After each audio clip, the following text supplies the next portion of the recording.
Okay guys, तो अब हमारा नेक्स्ट 7th इम्पोर्टेंट क्वेश्चन है। What changes did the order from Berlin cause in school that day? Berlin से जो order आया था, उस ऑर्डर ने स्कूल में क्या क्या चेंजेस ला दिए। या फिर इस क्वेश्चन को इस तरह से भी पूछ सकते हैं, How did Mr. Hamill teach his last lesson in the class?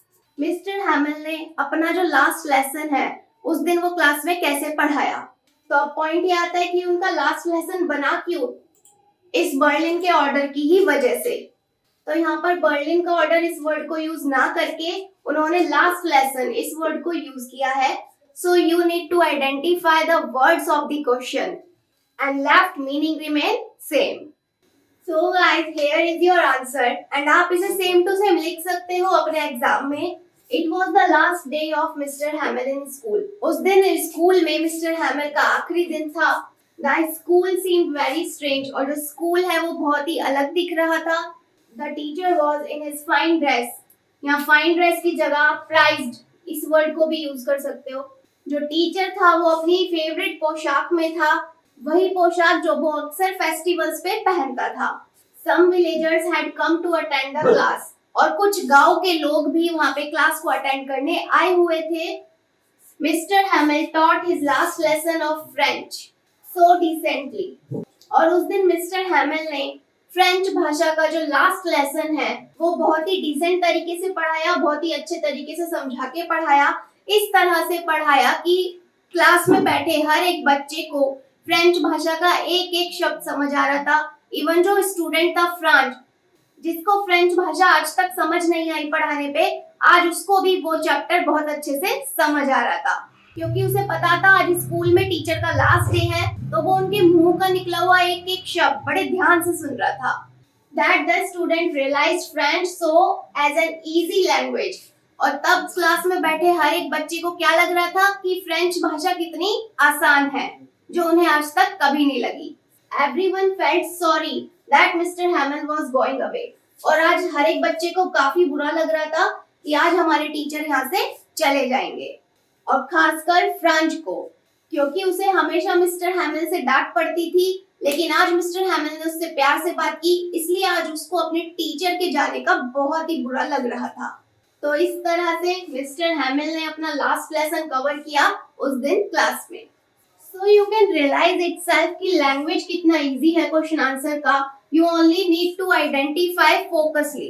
Focus के साथ आपको क्वेश्चन आइडेंटिफाई करना है बस।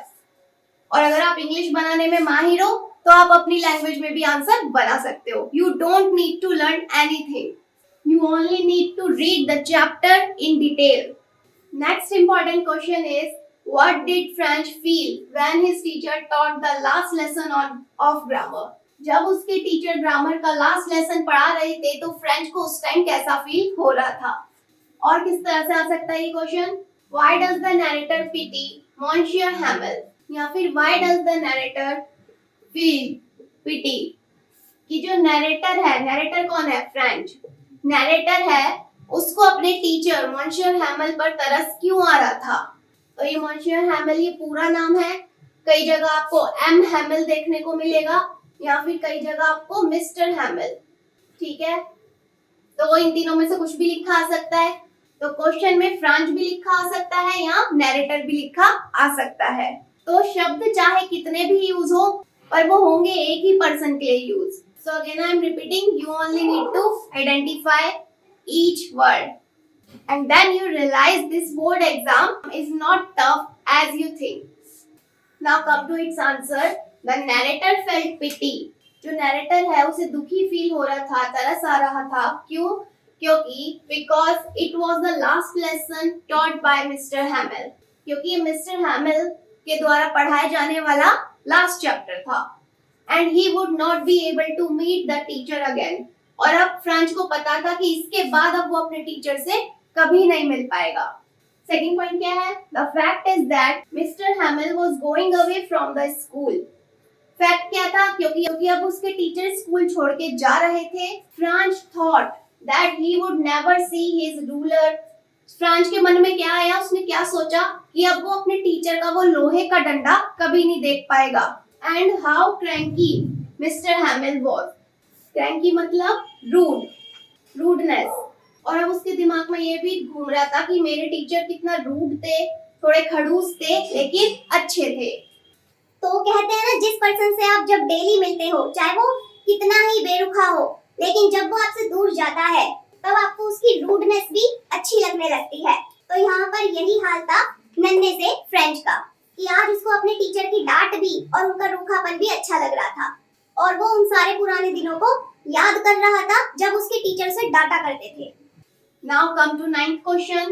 What was the French regret when he knew that Mr. Hamel leaving the school forever?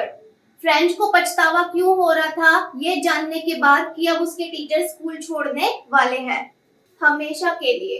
तो ये न्यूज़ सुनकर फ्रेंच क्यों पछता रहा था? नाउ काफी सारे बच्चे सोच रहे होंगे कि 8 क्वेश्चन हो गए, अभी और कितना बचा है, कितना रिमेनिंग है। तो मैं पहले ही बता चुकी हूँ कि टोटल 15 शॉर्ट क्वेश्चन में बताने वाली हूँ और 4 long. And if you need to prepare wisely, so you need to prepare each question without skipping, because क्या पता एग्जाम में कब कौन सा वाला क्वेश्चन उठ के आए। And again I am saying कि ये वही सारे क्वेश्चन है जो हर साल आते हैं रिपीट होकर। तो एक भी क्वेश्चन मैंने खुद से नहीं बनाया है, सारे एग्जाम के ही हैं जो आ चुके हैं। तो आंसर क्या है इसका? French was shocked when he knew that the mister हैमल was leaving school. French जो है शॉक हो गया था ये जानकर कि अब उसके टीचर स्कूल छोड़ रहे हैं। He was feeling, again same line हर एक आंसर में रिपीट हो रही है।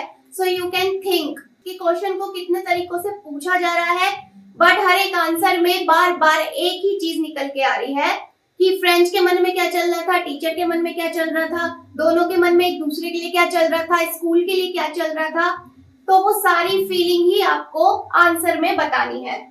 So he was feeling sorry for not learning his lesson.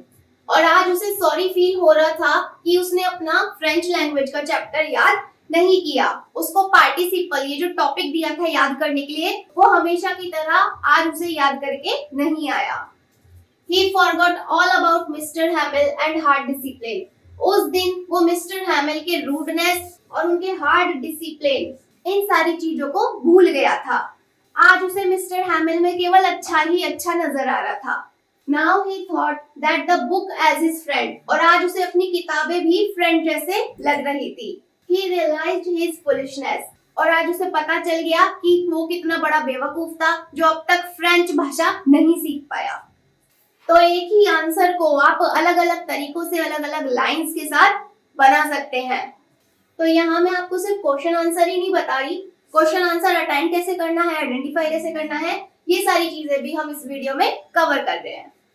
चलिए 10th क्वेश्चन है, how did the last lesson come to an end? जो लास्ट लेसन था उसकी एंडिंग कैसे हुई?